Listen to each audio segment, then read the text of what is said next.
بسم اللہ الرحمن الرحیم. میں ہوں فلک شیر بھٹو، ایڈوکیٹ ملتان سے.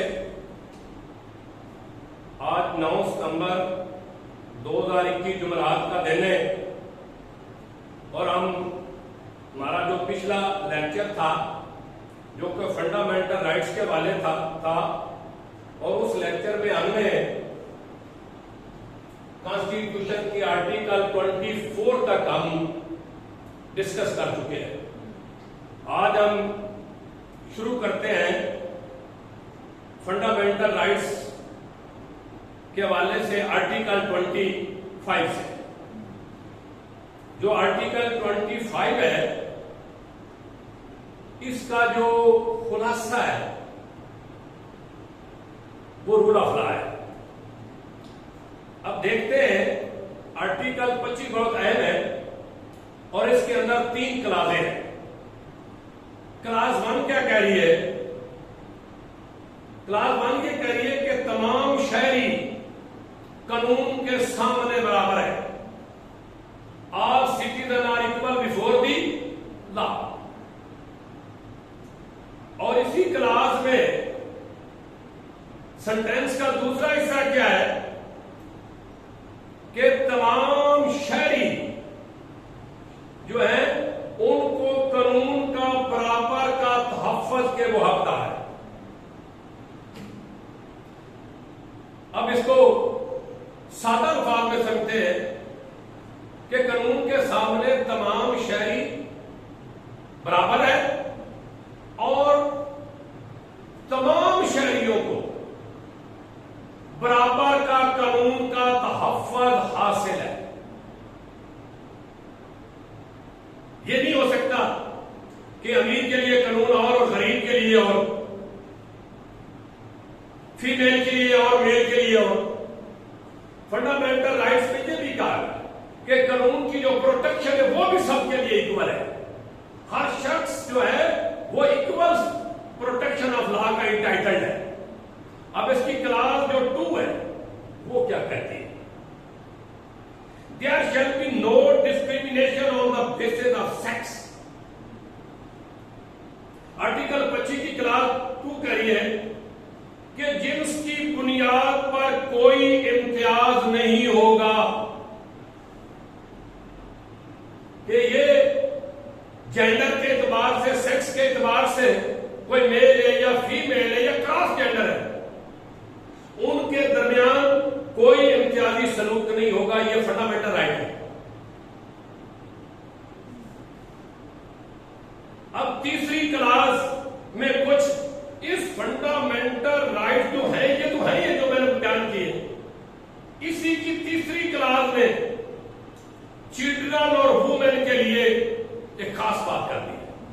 اس میں کہا گیا ہے کہ خواتین اور بچوں کے تحفظ کے لیے ریاست اگر کوئی خاص قانون بنائے تو یہ جو آرٹیکل 25 ہے اس کی کلاس 1 اور 2 کوئی رکاوٹ نہیں ہوگی. یعنی 1 اور 2 میں نے جو بیان کیا گیا ہے اس کے علاوہ بھی بچوں اور خواتین کے لیے ریاست کوئی خاص قوانین بنانا چاہے تو یہ آرٹیکل 25 کی کلاس 1 اور 2 اس کو رستے میں کوئی رکاوٹ نہیں بنے گی.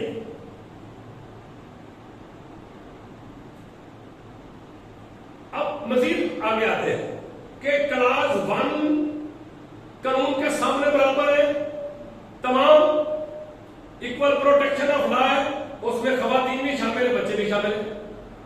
کلاس 2 میں کہا گیا سیکس کے اعتبار سے کوئی جو ہے امتیاز نہیں ہے، اس میں خواتین بھی شامل ہیں، بچے بھی ہیں، دیگر بھی سارے شامل. آگے کلاس 3 میں اور بڑھ کر بات کی گئی ہے کہ خواتین اور بچوں کے لیے ریاست کوئی خاص مزید کوئی قانون بنانا چاہے تو یہ کلاس 1 اور 2 اس کو پریونٹ نہیں کرے گی، روکے گی، رکاوٹ نہیں کرے گی. اب آتے ہیں آرٹیکل 25 جو ہم نے پڑھا. اب آتے ہیں 25A کی طرف. اب 25A جو ہے یہ رائٹ ٹو ایجوکیشن. یہ آرٹیکل بھی اس کانسٹیٹیوشن میں 18ویں ترامیم کے نتیجے میں اس میں ڈالا گیا ہے. اس سے پہلے یہ نہیں تھا فنڈامنٹل رائٹ. اب ایجوکیشن، ہم نے فنڈامنٹل رائٹ کی آرٹیکل 9 پڑھی ہے، سیکورٹی آف لائف. اس میں جو ورڈ لائف ہے اس کو تھوڑا سا ہم نے ڈیفائن کیا ہے کہ لائف سے کیا مراد ہے. ہم نے کہا کہ اس کے لائف سے مراد زندہ رہنے کے لیے جتنے چیزیں ضروری وہ ساری لائف کی، یعنی اس میں ایجوکیشن بھی شامل ہے. تو لہذا آرٹیکل 25 یہ رائٹ ٹو ایجوکیشن کو ملا کر پڑھنا چاہیے آرٹیکل 9 سے جو سیکورٹی آف لائف ہے. تو جب بھی ایجوکیشن کے حوالے سے کوئی کانسٹیٹیوشنل جوریڈکشن انووک کی جاتی ہے سپیریئر کورٹس کی ایجوکیشن کے میٹر میں، تو اس میں آرٹیکل 9 کا ضرور ذکر آتا ہے کہ ایجوکیشن سے کسی کو نہیں روکا جا سکتا، یہ تو اس کا لائف کا ضروری حصہ ہے. اب پڑھتے ہیں یہ آرٹیکل ہے کیا. اس میں کہا گیا ہے کہ ریاست 5 سال سے لے کر 16 سال کی عمر کے تمام بچوں کو تعلیم جو ہے وہ مفت دے گی اور لازمی دے گی. یعنی 5 سال سے 16 سال کے بچوں کا یہ فنڈامنٹل رائٹ ہے، اسپیشلی خاص پر کہ ان کو ریاست نے جو تعلیم ہے وہ مفت دینی ہے اور لازمی دینی ہے. یہ ریاست کی ذمہ داری. اس کے علاوہ اس اوپر والے بھی ایجوکیشن لینا چاہیں تو وہ شاید فری میں نہیں آتے ہیں، لیکن ایجوکیشن بھی ان کی زندگی ہے. Education is life. اور یہ 5 سال سے 16 سال کے بچوں کو جو ریاست نے مفت اور لازمی تعلیم دینی ہے اس کے حوالے سے طریقہ کار کیا ہوگا. لفظ in such manner as may be determined by law. اس انداز سے ان کو مفت اور لازمی تعلیم دینی جو قانون نے طے کیا ہو طریقہ کار. یعنی قانون کے طے کیے گئے طریقہ کار کے تحت ریاست 5 سے 16 سال کے بچوں کو تعلیم مفت اور لازمی دے گی. یہ کتنا خوبصورت فنڈامنٹل رائٹ ہے. آرٹیکل جو 26 ہے 26 non discrimination in respect of access to public place. جیسا کہ اس کی ہیڈنگ سے پتا چلتا ہے کہ عوامی جگہوں پر رسائی حاصل کرنے کے حوالے سے کوئی امتیازی سلوک نہیں ہونا چاہیے. پبلک پلیس تو یہ نہیں ہے، ہو سکتا کہ کسی کو جانے دیا جائے کسی کو نہ جانے دیا جائے. اس حوالے سے بات دیکھتے ہیں کہ ہے کیا اور اس کے اوپر کیا فردر بات ہو سکتی ہے. کہتا ہے پبلک انٹرٹینمنٹ، عوامی تفریح والی جگہ، ریزورٹ سیرگاہ والی جگہ پر رسائی حاصل کرنے کے لیے کسی شخص کو صرف اس بنیاد پر کہ اس کی نسل کوئی اور ہے، نسل، مذہب، ذات، جنس اور رہائش اور جائے پیدائش کی بنیاد بنا کر کسی شخص کو پبلک انٹرٹینمنٹ والی پلیس اور پبلک ریزارٹ والی پلیس سے روکا نہیں جا سکتا. یہ اس کے ساتھ کوئی امتیازی سلوک نہیں کیا جا سکتا.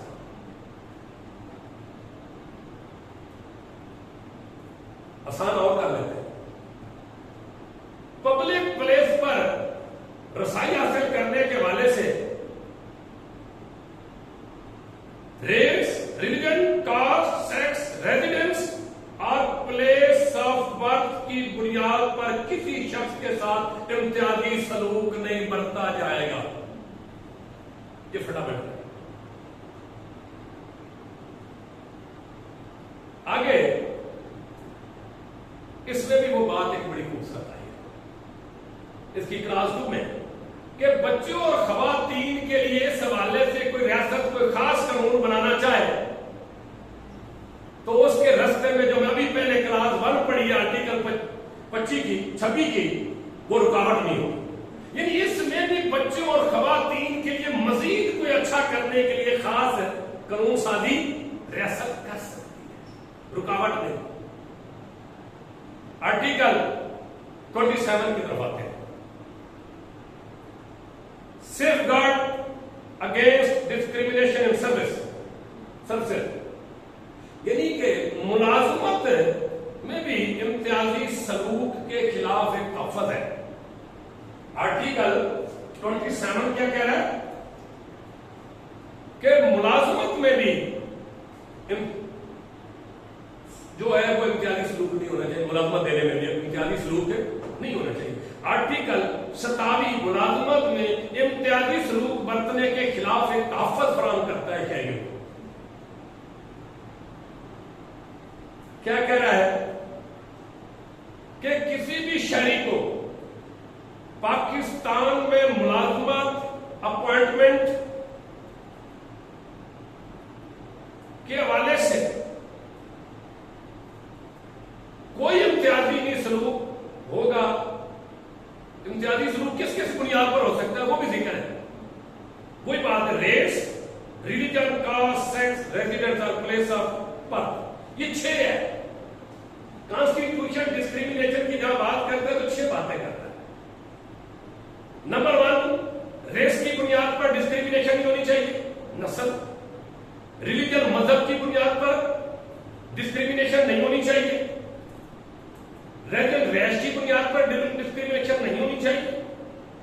پلیس آف برتھ کی بنیاد پر جو ہے وہ جائے پیدائش کی بنیاد پر بھی ڈسکریمنیشن نہیں ہونی چاہیے. یعنی کہ پاکستان کے اندر اگر نوکری ہے تو ان 6 جو چیزیں میں ڈسکس کی ہیں ان کی بنیاد پر امتیازی سلوک نہیں ہونا چاہیے اگر وہ کوالیفیکیشن رکھتا اس ملازمت کے لیے. یہ ذات بات ہے. otherwise qualified for the appointment in service, اگر وہ اہلیت رکھتا ہے اس نوکری کے لیے تو یہ مت دیکھے کہ اس کی ریس کیا, اس کی سیکس کیا ہے, اس کی رہائش کیا ہے, اس کی پلیس آف برتھ کیا, اس کا ریلیجن کیا ہے. یہ فنڈامنٹل رائٹ ہے.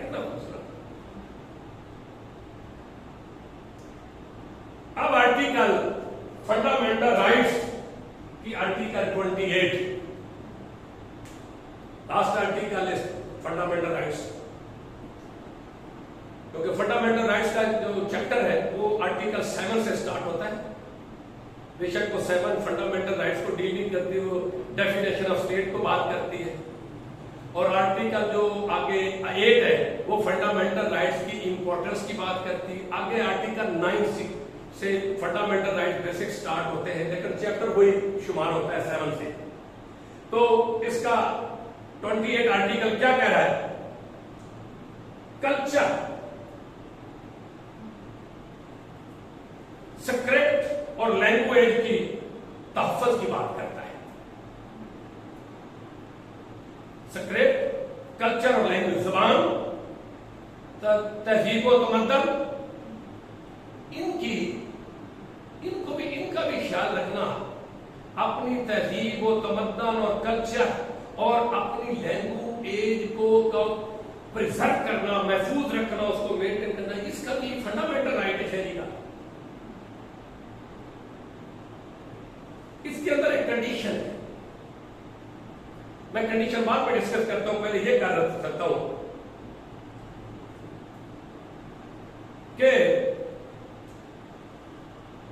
یہ شہریوں کا حق ہے کہ ان کی جو منفرد کوئی لینگویج ہے, کوئی تہذیب و تمدن ہے, تو اس کو پریزرو کرنا اور پروموٹ کرنا, اور اس مقصد کے لیے کوئی ادارے قائم کرنا, یہ ان کا فنڈامنٹل رائٹ ہے. کنڈیشن بعد میں ڈسکس. تمام شہریوں کا جو ان کا اپنا کوئی منفرد قسم کا لینگویج ہے, کوئی تہذیب و تمدن ہے, تو اس کو پرزرو کرنا اور پروموٹ کرنا اور اس مقصد کے لیے کوئی ادارے قائم کرنا یہ ان کا فنڈامنٹل رائٹ ہے. کنڈیشن ساتھ کیا ہے, شرط کیا ہے, لمیٹیشن کیا ہے کہ آرٹیکل 251 کی شرط کے ساتھ. آرٹیکل 251 کیا ہے؟ وہ نیشنل لینگویج کی بات کرتا ہے. آرٹیکل 251 یہ کہتا ہے کہ پاکستان کے اندر جو لینگویج ہوگی, 251 آرٹیکل, جو لینگویج ایک ہوگی وہ اردو ہوگی. میں 251 آرٹیکل پڑھ رہا ہوں. کہتا ہے پاکستان کی قومی زبان اردو ہوگی, 251 آرٹیکل کہہ رہا ہے. اور آرٹیکل 28 میں کہا گیا 251 کی شرط کے ساتھ, یہ نہیں کہ آپ کی تہذیب و تمدن اور لینگویج کو پروموٹ اور اس کو پرزرو کرتے ہوئے 251 یعنی کہ قومی زبان اردو کو کوئی زد پہنچے گی نہیں ہوگا. باقی آپ کریں اس کو اپنی جگہ پر جو اہمیت ہے اس کو کوئی فرق نہیں پڑنا چاہیے, اس لیے اس کی کنڈیشن لگائی. اب 251 ہے کیا کہہ رہا ہے کہ پاکستان کی قومی زبان اردو ہوگی اور اس حوالے سے 15 سال کے اندر اندر, کب سے, جب یہ 1973 میں یہ کانسٹیٹیوشن بنا تھا, اس کی کمنسنگ ڈے کہتا ہے جب سے یہ پاکستان میں لاگو ہوا ہے. لاگو کب ہوا ہے؟ 14 اگست 1973. کہتا ہے کمنسنگ ڈے سے 15 سال کے اندر جو ہے یہ پاکستان کی جو لینگویج اردو ہے یہ دفتروں میں استعمال ہونے کے انتظام کیے جانے چاہیے. دفتری لینگویج کے طور پر استعمال ہونے کے لیے انتظام ہونے چاہیے.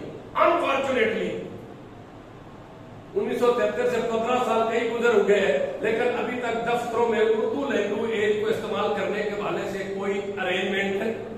تو یہاں پر ریاست کا فیلئر نظر آتا ہے. یہاں اگلی کلاس میں ایک اور بات کی گئی ہے کہ جب تک اردو کو رائج نہیں کیا جا سکتا دفتری لینگویج میں تو اس کے تب تک انگلش کو دفتری زبان کے طور پر استعمال کیا جائے. یہ آگے اس کے اندر ایک ڈال دی گئی کلاس روم میں. پہلے کہا گیا کہ 1973 کے بعد 15 سال کے اندر اندر تمام دفتر میں ہمیں اردو زبان قومی کا استعمال ہونا چاہیے, اس کے انتظامات کیے جانے چاہیے. اگلی کلاس میں کہا گیا کہ جب تک اردو کے ارینجمنٹس دفتروں میں استعمال کے حوالے سے نہیں ہو پاتے تب تک آپ دفتری لینگویج انگریزی کو استعمال کریں گے. اس میں ایک اور بات بھی کی گئی ہے 251 کی کلاس 3 میں یہ بات بھی کی گئی کہ جو صوبائی اسمبلیز ہے وہ اپنے صوبے اس قومی زبان کے ساتھ ساتھ ان ایڈیشن لفظ استعمال ہوا ہے. صوبائی اسمبلیاں قومی زبان اردو کے ساتھ اضافے کے طور پر صوبے کے اندر جو ہے وہاں کی جو لینگویج ہے, صوبائی لینگویجز ہے, ان کی پروموشن, ان کے استعمال اور ان کے ٹیچنگ کے حوالے سے وہ اقدامات کر سکتی ہے. لیکن ساتھ ساتھ یہ بھی کہا ہے کہ اس کو کوئی فرق نہ پڑے, قومی زبان اردو کو فرق پہنچائے یا زد پہنچائے بغیر صوبائی اسمبلیاں صوبوں میں صوبائی جو لینگویجز ہیں ان کی ٹیچنگ, ان کی پروموشن اور ان کے استعمال کے حوالے سے اردو کے ساتھ ساتھ وہ اپنے اقدامات کر سکتے ہیں. آج ہماری فنڈامنٹل رائٹس کے اوپر یہ چوتھی ویڈیوز ہے اور فنڈامنٹل رائٹس کا چیپٹر ختم ہوا ہے. اس کے بعد آگے ہم نے پارلیمنٹ سٹارٹ کرنی ہے کانسٹیٹیوشن میں, تو انشاءاللہ اس کے اوپر تھوڑا سا سپیڈی کوشش کریں گے کیونکہ ایک دو دن تقریباً 13-14 ستمبر کے بعد اس کے اوپر سپیڈی ہم کام کرنے کی کوشش کریں گے. کچھ ٹیکنیکل اس کے اندر رکاوٹیں ہیں ان کو دور کرنے کی کوشش کریں گے. زیادہ تر اب ویڈیوز کو اپلوڈنگ کے حوالے سے تو انشاءاللہ میں فنڈامنٹل رائٹس کے حوالے سے ابھی جتنی میں نے ایڈریس کیا وہ میں لیگل کمیونٹی کے افراد کو کیا، لا گیٹ کے جو کینڈیڈیٹس ہیں یا LLB کے اسٹوڈنٹس ہیں، لیکن فنڈامنٹل رائٹس جو ہے ان کو سمجھنا اور ان کا علم ہونا یہ ہر شہری کو تو لازمی چاہیے، کیونکہ ان کا سارا میکسیمم تعلق جو ہے وہ ریاست کے ساتھ ہے، اداروں کے ساتھ ہے، اور ریاست کی ڈیفینیشن آپ نے آرٹیکل 7 میں پڑھ لی۔ تو جب بھی میرے کسی دوست وکیل بھائی کا کسی انتظامی افسر یا ادارے سے کہیں اختلاف ہوتا ہے، اس کی بنیادی وجہ یہ ہوتی ہے کہ وہ وکیل صاحب وہ اپنے فنڈامنٹل رائٹس کی اویئرنیس اس کو ہوتی ہے۔ جب کسی شخص کو اپنے رائٹ کی اویئرنیس ہوتی ہے تو وہ کانشیس بھی ہوتا ہے، اور جب اس کے رائٹس کو کئی نقصان پہنچتا ہے، وائلیٹ ہوتا ہے، اس کا رائٹ انفرنج ہوتا ہے، تو اس کے اوپر وہ اپنی ریمیڈی جو ہے وہ فوراً لینے کی کوشش کرتا ہے۔ اس کی طبیعت کے اندر ایک عجیب قسم کی ہلچل مچ جاتی ہے کہ یہ میرا فنڈامنٹل رائٹ تھا، اس کو کیوں وائلیٹ ہوا۔ جیسا عام لوگوں کو بھی اس کو سمجھنا چاہیے۔ دوسرا، وہ جس ادارے میں جاتا ہے اس کو پتا ہوتا ہے میرا رائٹ کیا ہے وکیل کو اور اس ادارے کی ڈیوٹی کیا ہے، تو لہذا اویئرنیس بڑی ضروری ہے۔ اور ویسے بھی قانون کی اویئرنیس تو ہر شخص کے لیے ضروری ہے، اور خاص کر جس طرح پاکستان کا ماحول ہے اور یہاں کا جو ایگزیکٹو ہے وہ ایک اور طرح کا مزاج رکھتا ہے، تو اس کو سمجھانے اور اس کو سے داد رسی اور اپنا رائٹ لینے کے لیے یا اس کی ڈیوٹی پرفارم کروانے کے لیے قانون کا جاننا بہت ضروری ہے۔ اس میں ہم کوشش کرتے رہیں گے۔ بہت شکریہ، بہت مہربانی۔ پھر آخر میں رابعہ چوہان ایڈوکیٹ ملتان سے جو ہے ان کا انتہائی مشکور و ممنون ہوں کہ جتنی ویڈیوز ہیں اس کے حوالے سے انہوں نے مجھے موٹیویٹ بھی کیا، کہ وہ ان کی موٹیویشن کا نتیجہ ہے کہ آج میں آپ کے سامنے ہوں اور قانون کی جو تھوڑی بہت مجھے عقل سمجھ ہے وہ آپ تک پہنچانے کی کوشش کر رہا ہوں۔ اللہ تبارک تعالیٰ اس میں برکت ڈالے اور اس کا فروغ تمام لوگوں تک پہنچے۔ بہت شکریہ، بہت مہربانی۔